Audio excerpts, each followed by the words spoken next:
Okay, so I was talking to a HackerNoon contributor recently, and he was making a joke to me about how his dog was named Dogecoin. But like internet culture, I feel like there's got to be some dogs out there that are actually named Dogecoin.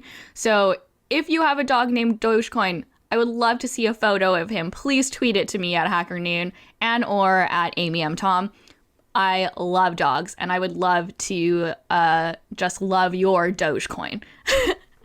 Anyways, of course, this is the HackerNoon Podcast. My name is Amy Tom, and today I am joined by Mark Gamble, who is the Product and Solutions Marketing Director at Couchbase.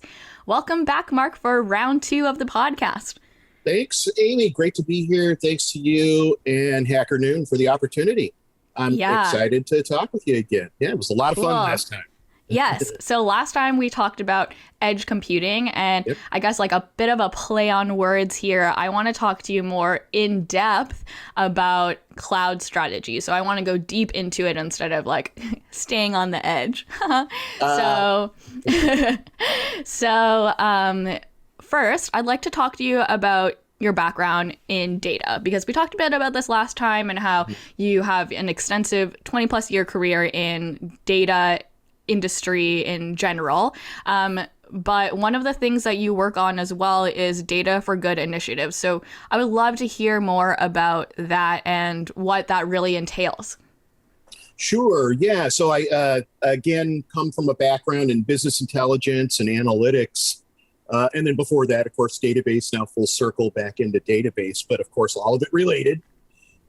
So Data for Good is kind of a concept that got started, good 5 years ago, maybe more. But when I really started to pay attention to it, it's a movement, if you will. It's not really a concept or technology or anything like that. Data for Good is about harnessing data visualization, analytics, and in some cases, augmented intelligence to help enact social change by using the data to create new insights and outcomes. And really kind of this is the concept is being able to actually see things, evidence of something helps actually engender support for it. It helps get more people kind of behind it. Examples that come to mind are early iterations of Data for Good were visualizations on wildlife in remote areas like countries in Africa and Asia that are at risk of extinction, and being able to actually kind of show how the numbers are depleting, specifically where, and then start to make some inferences around what are some of the reasons. And inevitably that brings more awareness. Started to actually this nascent wildlife kind of Data for Good visualization. I can't remember, there were several organizations that facilitated it, but it actually brought worldwide awareness to it, and it actually started to get donations to help mitigate some of the bad things that were happening with these animals being hunted for their tusks or their furs and things like that. And it also helped spur education in the areas where these kinds of things were happening. The local communities didn't actually realize the immense impact of what they were doing. In some cases they might have and chose not to, but the fact that these sorts of initiatives, just by bringing a visualization of what's actually happening, traditional data visualization, but helping everybody understand the impact, really gets that more awareness and then more support, and often can actually start to slow the curve. Another good example, or several, we saw tons and tons over the past year of people visualizing pandemic-related information. And it was not always pleasant, but it certainly helped really kind of accelerate people's understanding for the mitigation steps. Because you could clear it when you start to see the ebb and flow of the pandemic taking off and spreading, but then certain areas where mitigation factors were taken more seriously saw, the dips in hospitalization and whatnot. Whereas people that areas that there wasn't that kind of ubiquitous awareness of how to, or belief in how to actually mitigate them, you saw those numbers go up. And so when you can actually put these kinds of visualizations, we were seeing them on the news, right? It really helps drive the point home. Data visualization, a picture speaks 1,000 words, is what somebody said at some time. And I think it really has been put to the best possible use in data for good initiatives. Right. And many analyst firms, for example, that follow business intelligence and analytics companies and technologies put their weight behind data for good. So you might see them in a variety of different things, but always for the betterment of kind of our social culture, the betterment of the world, really. And so that's what why kind I'm of really initiatives are you interested in? I'm really interested in those kinds of initiatives that will benefit wildlife or benefit animals. So just like you, Amy, I'm a huge dog lover. Yes. And a cat lover, really any animal. Same. And so when you can kind of be able to understand the prevalence of homeless animals in a given locality, and that will help then organize efforts in those areas to help mitigate those. Let's go out and have some sort of initiative for the local neighborhoods to try and help collect some of these wayward animals and spay and neuter them, for example, and get them adopted. So these are kinds of things that, I also volunteer often to help out with local animal shelters and the like. And so this is where they kind of tie together. And definitely, I think I think we're going to see it really grow, especially now that the pandemic is starting to subside and people are coming back out into the world. And I think really what we'll see is an accelerated use of data, and hopefully that's all going to be used for social good.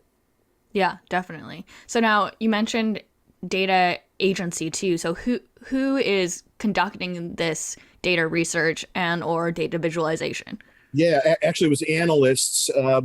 So there is a Gartner analyst. Her name was Cindy Howson back in the day, several years ago. I'm pretty sure she's still at Gartner, but was also a huge supporter of data for good. And in fact, introduced these concepts to me at a Gartner conference. And so that was one, I think, organization that really brought kind of the weight of the mighty Gartner, but also a celebrated voice on the Gartner roster around data and analytics and artificial intelligence, machine learning, all of that stuff that she and her team covers, and then bringing that awareness. That's where I first learned about, for example, some of those programs for the trying to mitigate the those animals in Africa and Asia that were at risk of becoming extinct. Mm-hmm. So also now I think data visualization is really a skill, right? And you mentioned that people are using data visualization to break down COVID data and things like that. Now, what about the other side of the coin where people are using data visualization for not so good? You know what I mean? Sure, I do. Yeah, I used to actually teach a course back in some of my early days on proper data visualization because, there are certain ways that are better to visualize data. Time series data should be in a line chart versus a pie chart or a bar chart, these kinds of things. But there are also ways in which data visualization can be manipulated. Yeah.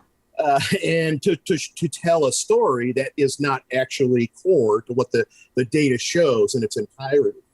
A clever and often used example is in your typical XY axis chart. Generally, in order to see if you've got a bar chart, let's say, showing typical prices of something, some sort of, good, or maybe it's how about travel? Yeah, there's travel industry. We could show it as being a little worse than it actually is if we put the X or the Y axis above zero. So what that means is if you have bars on a given chart that are very close to each other, if you start at zero on the Y axis, it doesn't look very dramatic. But if you start the y-axis actually very close to the top of where those bars are, it exaggerates them and can make certain things look a lot lower or a lot higher. And I've seen this used in business scenarios where when doing things like seeking funds, where you can make something look a lot more urgent than it actually is. And a lot of people don't look at that y-axis to see where is that starting. It certainly looks like, you know, a huge difference between category 1 and category 2. But then if you look at the y-axis and it's starting somewhere, you know, way up the scale at 500 or something like that, that's not actually getting an accurate view, and it's tipping the scale in one direction or the other in the visualization, and it can be really misconstrued. So I've seen it used to actually skew the narrative versus actually tell the truth. I've seen it being skewed to manipulate the narrative a lot as well. Sure. And I think it comes down to biases, addressing biases, because as you are conducting this research, if you've already got an outcome in mind, it's your data visualization is probably going to follow that too, because you already know what you want to present. So I think, and to go back to like data for good, the example that comes to my mind is the Harvard entrance scandal, or whatever you want to call it, that people talked about earlier this year, where people were talking about the data of entering Harvard and whether you are able to enter more easily if you're a Black versus Chinese versus white. And I thought that was really interesting to see that data being represented like that, where, I mean, okay, I'm not like too articulate on this subject, so maybe I will get something wrong. So everybody, you can tweet me and let me know if I do. But I think that like they were saying that Black people had it much easier to get into Harvard because of their race. And then if you look at the actual like data behind it, it says like 40% of the actual entrances come from like white legacy students. So it's very like interesting to see the data being represented in that way, where people just want to tell that story, and not necessarily like giving the whole picture of the data. So I guess, do you think that there are certain people, like specific, are there people who are trained to be like third-party data visualizers?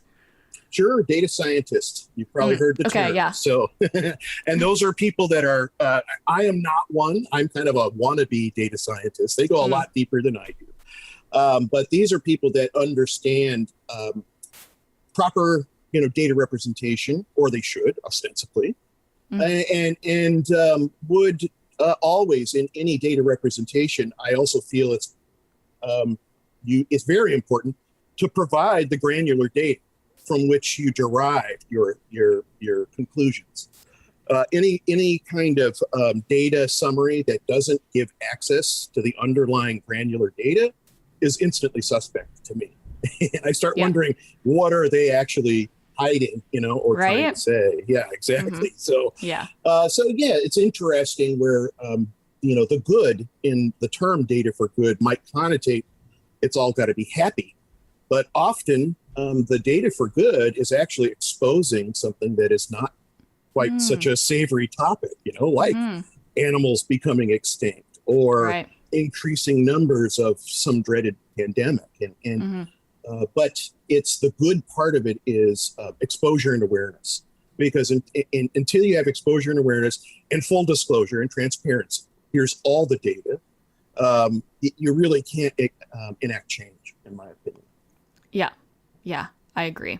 Okay, so let's switch gears here, and I want to ask you some questions about multi-cloud and cloud strategy, because you are, in my mind, somewhat of a cloud expert, as we have discussed this in the past. Well, we'll see. People might be tweeting me to correct me in some areas as well.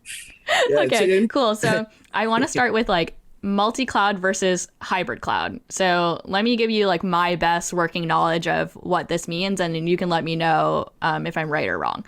So with cloud storage, cloud computing, whatever you want to talk about, there is going to be private cloud, public cloud, and hybrid cloud. Hybrid cloud is a combination of public and private, and then multi-cloud can be so that's hybrid cloud, and then multi-cloud can be two different private clouds, or a private cloud and a public cloud and another public cloud. Like it's multiple cloud scenarios, and it's not necessarily hybrid. Is that the difference?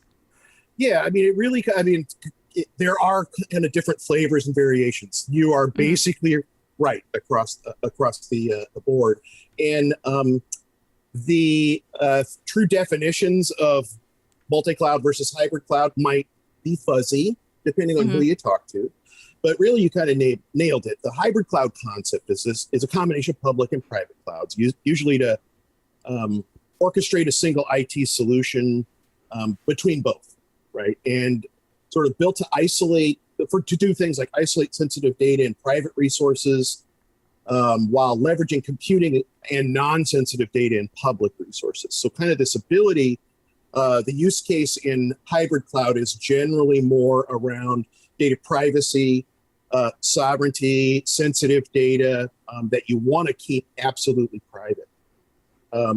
Multi-cloud involves multiple cloud services from two or more providers. For example, AWS for application workload and Azure for enterprise data storage. So while it's similar to a hybrid cloud, and certainly multi-cloud can encapsulate hybrid cloud, where this is where the brain starts to go, it's getting complicated. But multi-cloud, at least in my experience, specifically relates to more than one public cloud provider service, and might not include a private component at all.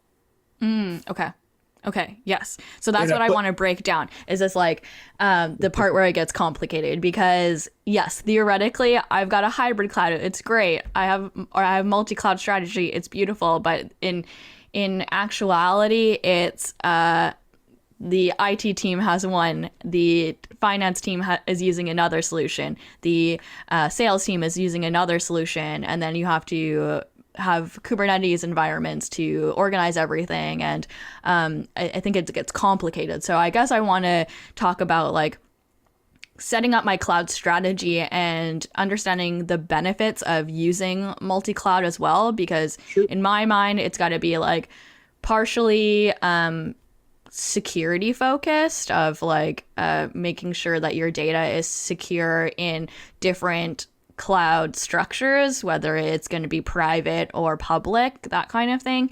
And then also the ability to scale up quickly or work on a lot of different projects. So yeah, let's just talk about multi-cloud strategy and I guess how to set that up. Sure. First, another thing that you're spot on, hybrid cloud can be multi-cloud. It becomes multi-cloud in concept when there's more than one public cloud service combined with these private cloud resources. So really, multi-cloud computing, why do people do it? Because it brings these benefits in agility, resilience, flexibility, stability, disaster recovery, cost savings, and improved performance. And I'll try and touch on some of these. So for resilience and stability, adopting a multi-cloud strategy can really allow an organization to distribute computing capabilities. And the simplest reason is to make applications more stable and reliable. So while, by using different cloud providers in different regions, it's possible to load balance and even fail over from one to the other when any given component or a compartment, in this multi-vendor ecosystem fails. Yeah. Okay, and I might classify that as like an overarching term of like a performance goal for having a cloud strategy. Sure. I might consider that more resilience to outage, but performance. Yeah. So resilience would be if one piece of the architecture goes down, that's okay. You can flip right over to the other. But it also has implications on costs and optimizing resource use. And I'll touch on performance in a second because you're definitely you're onto something there. So, on these optimizing resources and managing costs, multi-cloud allows migration of services between the providers to reduce costs. And this doesn't mean you throw a database in one and you throw a database in the other. We're really talking about a distributed environment where not only are you able to house and process in either, but you can also move them, if necessary, back and forth and synchronize between them. Whereas if a single cloud provider is being used, there's really no ability to move part of the workload to another system. And that has implications if you want to provide more flexible options. Let's say in a multi-tenant or a customer-facing applications, you want to provide more options for your customers, or maybe you want to leverage more favorable pricing. One vendor might give you more favorable pricing for a specific type of application or in a specific region than the other. So this gives you flexibility.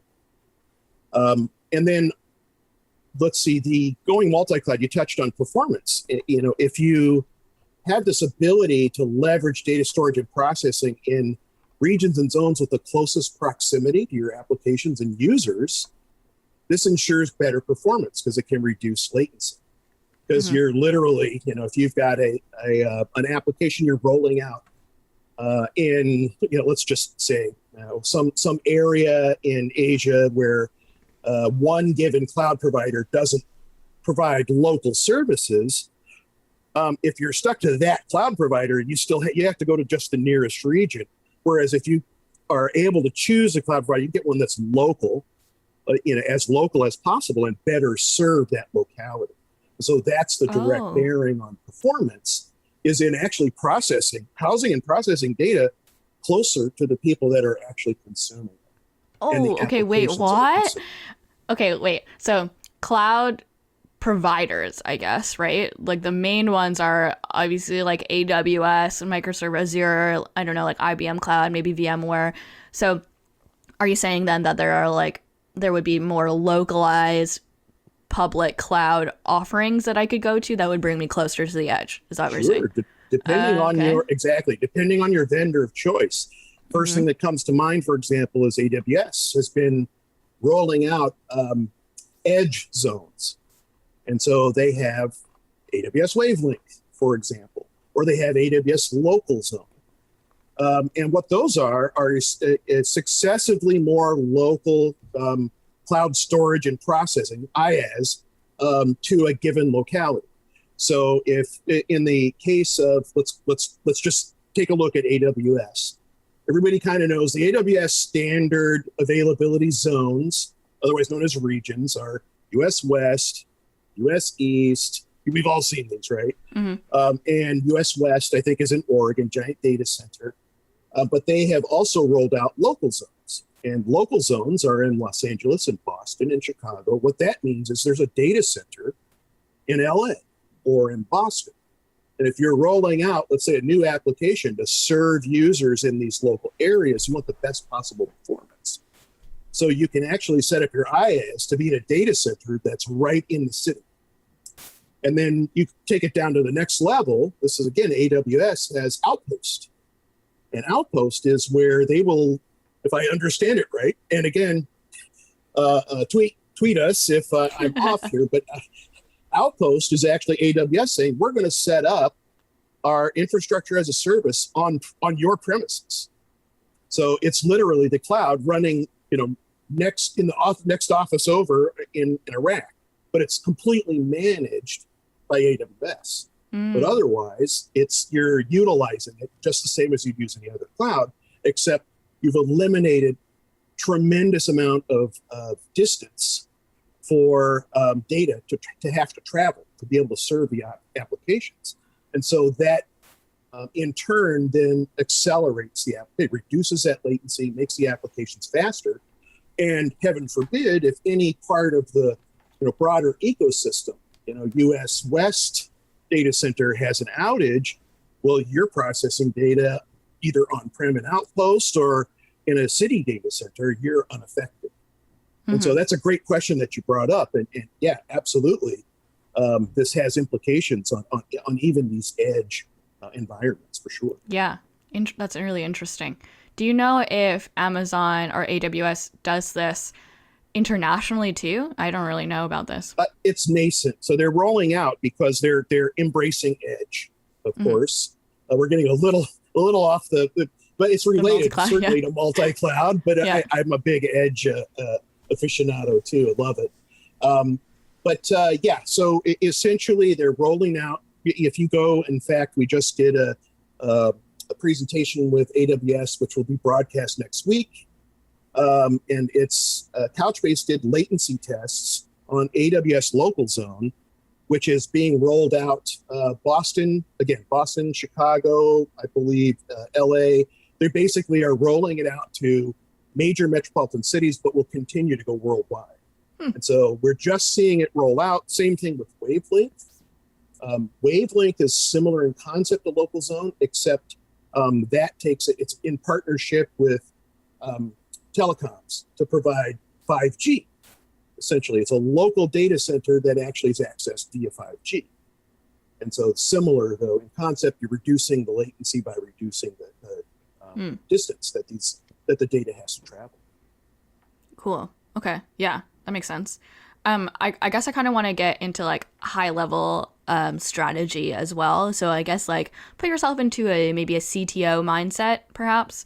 And I want to understand how to manage the performance across multi-cloud, because like I said, what if my accounting team is using AWS? What if my sales team is using some kind of instance on VMware or IBM Cloud or whatever? How do I manage my performance? How do I manage my security across multi-cloud strategy or multi-cloud instances?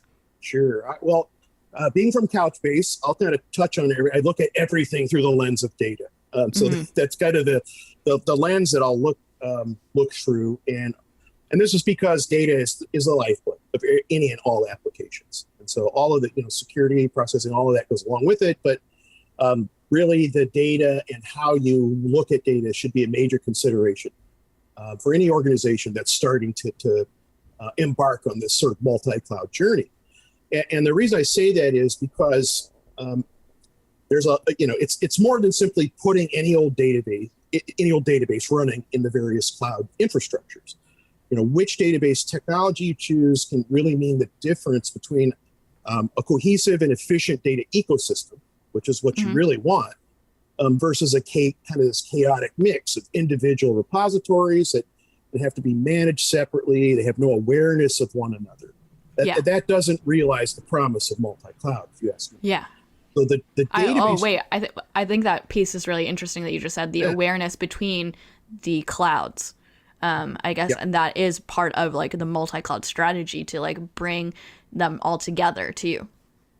Well, yes, it's not necessarily saying one cloud has an awareness of the other, but components that span across them should be able to have kind of a cohesive awareness across this. And so Couchbase has this ability to talk to any other Couchbase. A Couchbase cluster can connect with and replicate and synchronize with any other Couchbase cluster, regardless of where it lives. And it's simple in concept, but this is the crux of our support for multi-cloud. So the database has to be able to distribute and balance workload across nodes, across clusters, and to do so to truly take advantage of the multi-cloud. So it should automatically replicate between clusters to provide redundancy and failover and disaster recovery. It should be able to synchronize across clusters to ensure that data updates and changes are reflected, instantly across the ecosystem. And it should allow for storage and processing to be isolated to specific clusters and nodes to do things like adhere to data privacy or sovereignty regulations. So, it's you need a database that's not just distributed, but can create sort of a fabric of ubiquitous awareness of the state of data across your data ecosystem. Yeah. Okay, let's unpack that with the Kubernetes and like orchestration, container orchestration layer on top of that. Can we unpack that a bit more? I guess like that part is really hard for me to wrap my mind around, and how the containers can connect across multiple platforms. Sure. So in our case, we leverage Kubernetes. We even have a Kubernetes-based product called Autonomous Operator. Almost all of our customers leverage Kubernetes. And in fact, our database as a service leverages Kubernetes. That's how we actually manage the back end. It's managed autonomously. So with Couchbase, what you're doing is not actually making the Kubernetes-based clusters speak to one another as much as they're housing Couchbase nodes that make up a cluster, and those clusters can talk to any other Couchbase cluster. So what you're putting into Kubernetes is a technology that can actually recognize its own technology running on other clusters. And so Kubernetes then becomes just part of the infrastructure. You don't have to worry about, does it have the ability to connect to this other Kubernetes instance? The Couchbase layer is actually what does kind of that cross cluster communication. And when you're able then to speak across clusters, that means that inherently you can actually set up and start to realize multi-cloud computing, because you can have, and I do this every day on our Couchbase Cloud account, just to make the point. I have in my Couchbase Cloud account, I have a Couchbase cluster running on Azure, and I have a Couchbase cluster running on AWS, and one's empty, and I hit a button, and it replicates from AWS over to Azure, and it takes seconds, and then from there on, any change I make, if it's bidirectional, it's reflected across both. Or I can make it one direction and just isolate that data only to a given node or cluster running on a given cloud service provider. So this ability also to make it either one direction or bidirectional allows you to kind of create that fabric.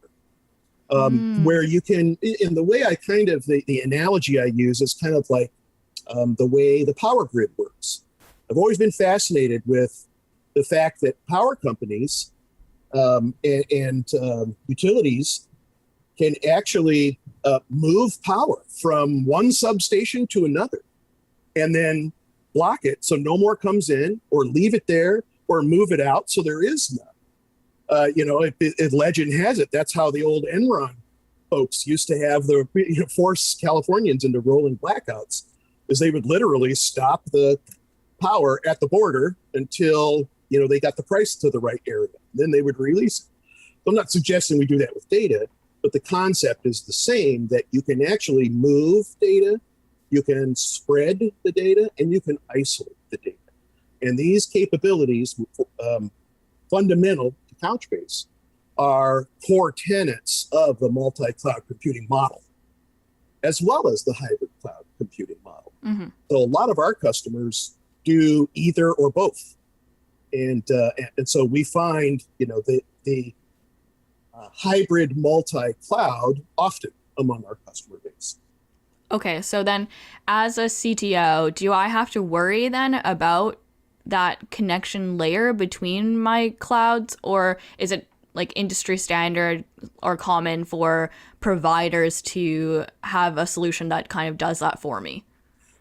You definitely do. And this is where I start to exhaust my broader cloud knowledge of infrastructure. So I don't want to tell a CTO not to look into that.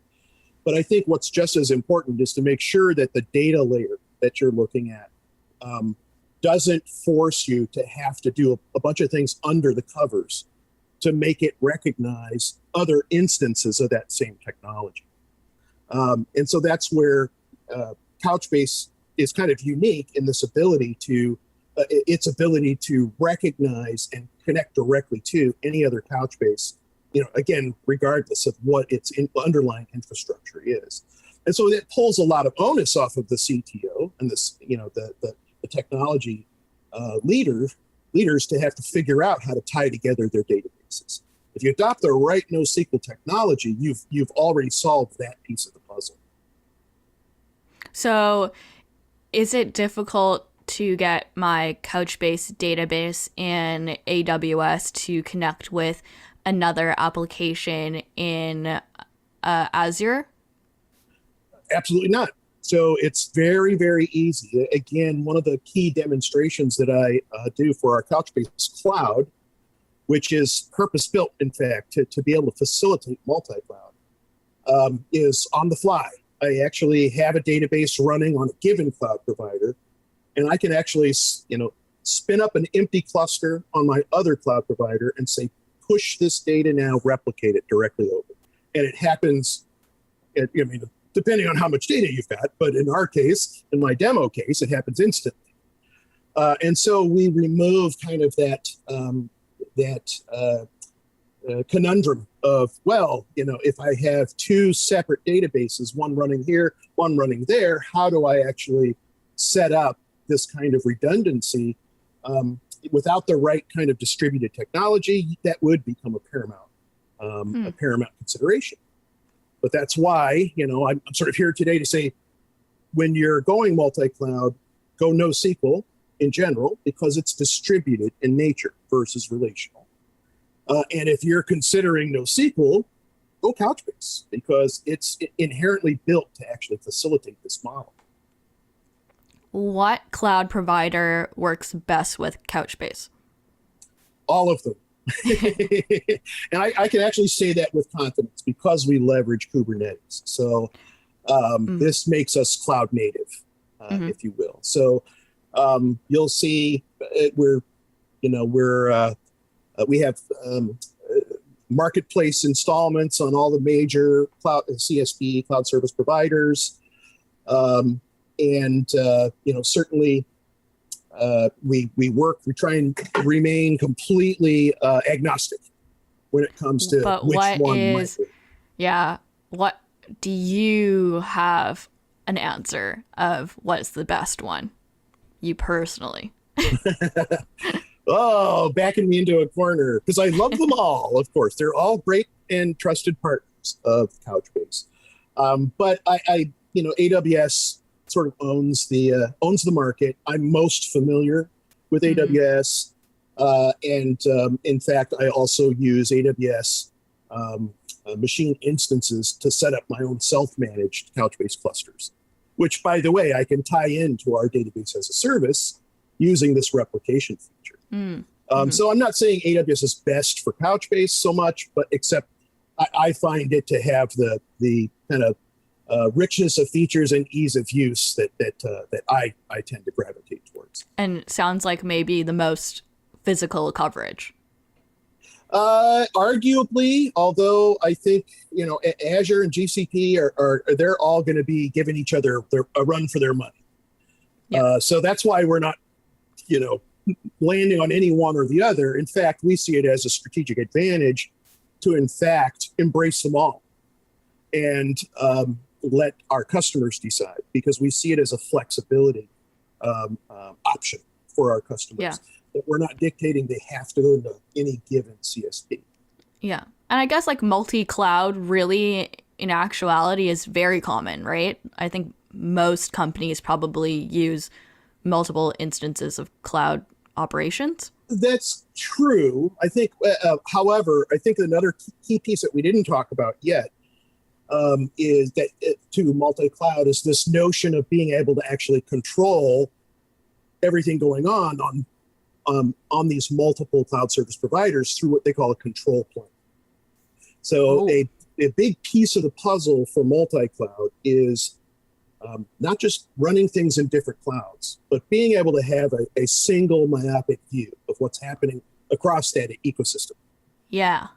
And so that's another area where for data processing, Couchbase Cloud, our database as a service, is that single pane of glass.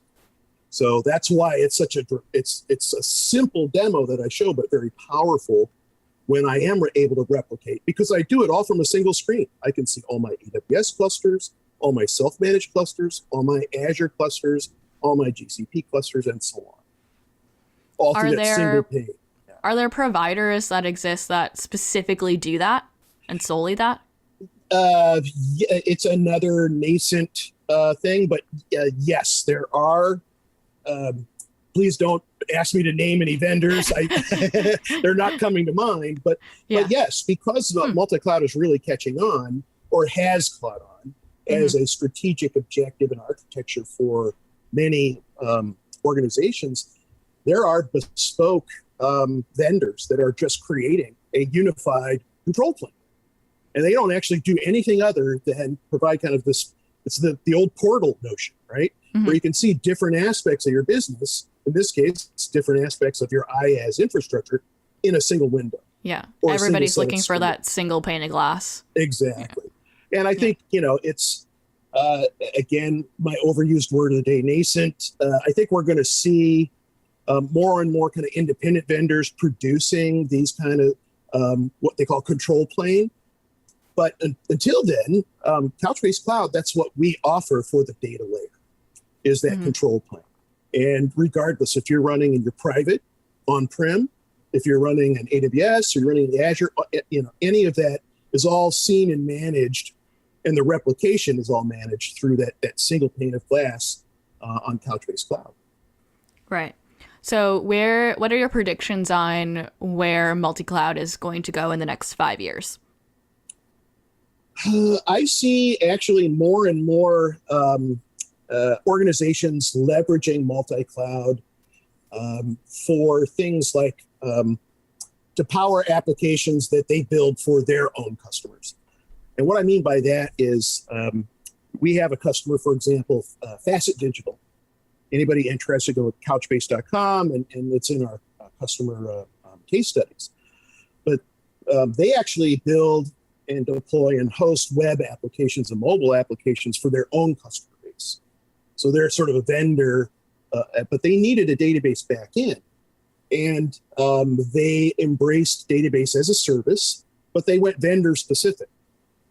And they started to see that being very inflexible for their customers.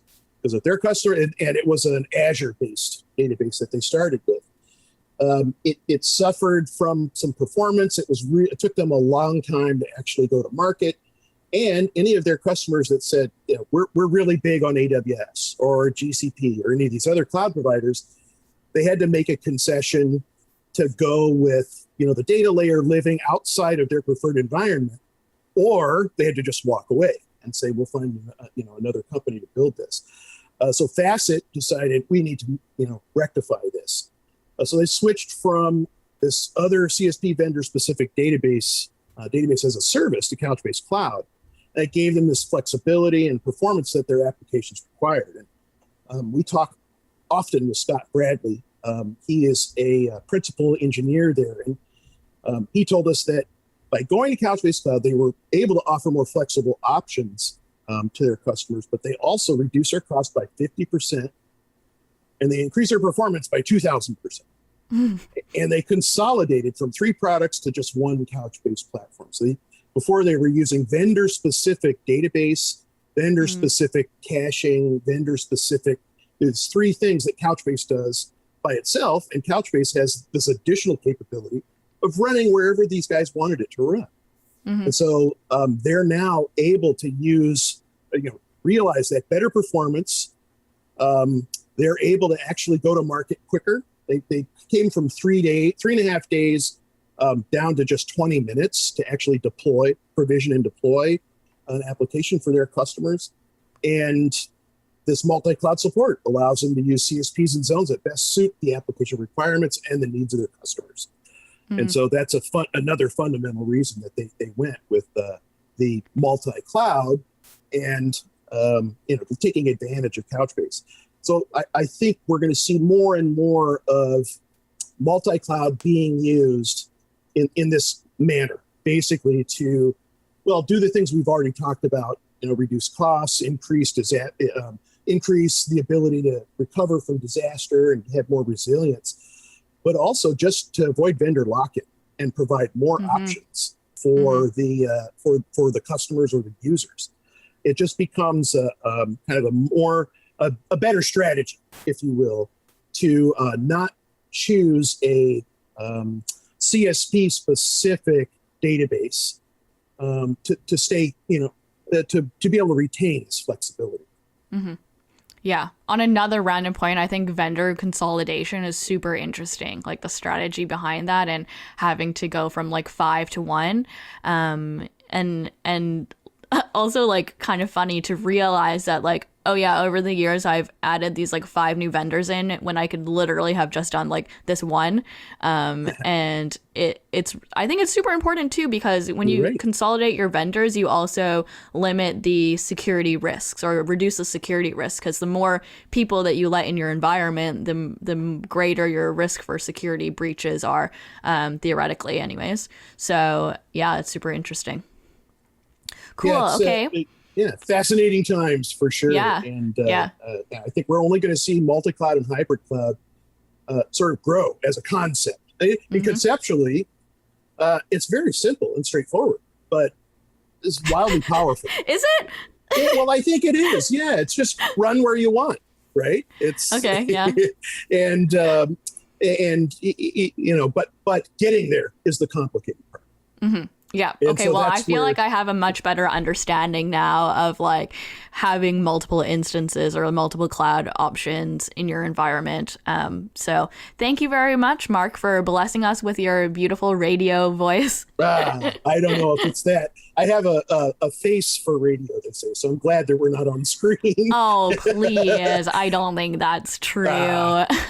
This has been super fun as always, Amy, and I always enjoy your backdrop Yes. there as well. So My beautiful giant Nicolas Cage artwork. The Nicolas Everyone Cage. can check that out on our YouTube channel. We put our videos on YouTube now, by the way. So you do have a face for radio because it's going to be out there. oh boy. Well, thank you very much, Mark. I appreciate you joining me on the podcast today. Thanks, Amy, and thanks to HackerNoon. Really appreciate the opportunity.